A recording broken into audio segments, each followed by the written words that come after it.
Nah, lanjut ya teman-teman. Di part kedua ini kita akan bahas tentang scale factor. Scale factor ini hitungannya kayak 100/100. Dia tuh 100/100 gitu. Jadi misalnya nih ya, tadi kita menghitung yang ini.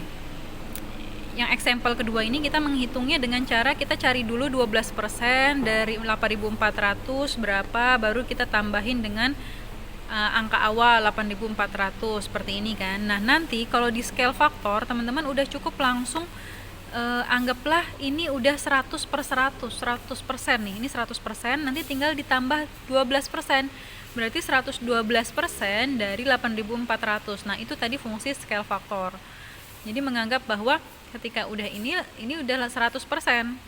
Jadi tinggal ditambahin kenaikannya 12%, berarti 112% dari. Berarti untuk memudahkan penghitungan sebenarnya. Nah, nanti di ekonomi banyak ditemukan scale factor ini, cara-cara misalnya inflasi nanti, kemudian menghitung GDP bakal menemukan scale factor ini.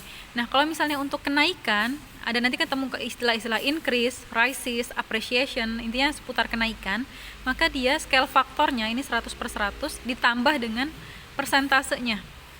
Jadi nanti 100/100 itu berapa sih? 1 ya. Ini nanti ditambah dengan persentase. Begitu juga dengan decrease. Kalau misalnya pengurangan, penurunan, depreciation, penurunan, intinya seputar penurunan, berarti tinggal scale faktor dikurangi persentase yang diketahui, langsung hasilnya. Contohnya seperti apa? Seperti ini. Kita lihat example ya. If the annual rate inflation 4%, ketika ada inflasi 4%, find the price of a good at the end of the year. Of a year, its price at beginning of year is $25. Awalnya harga barang $25, kemudian terjadi inflasi. Inflasi itu apa sih? Kenaikan harga ya. Maka ketika terjadi kenaikan harga akan bertambah atau berkurang?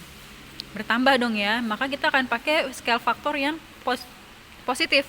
Berarti scale faktornya tadi kan 100/100 ya, atau 1. 100/100 tambah 4/100. Jadi 104/100. Nah, 104/100 ini kalau didesimalkan jadi berapa?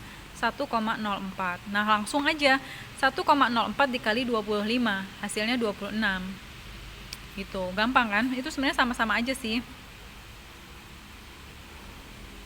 Nah, example kedua. Misalnya value of a car-nya depreciate by 25% in a year.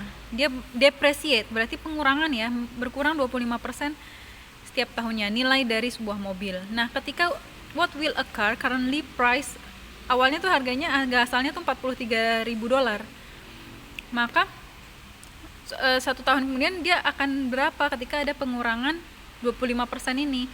Berarti dengan cara apa tadi? 100/100 atau scale faktornya dikurangi 25%, hasilnya 0,75. Maka langsung aja 0,75 dikali 43.000, hasilnya 32.325. Seperti itu.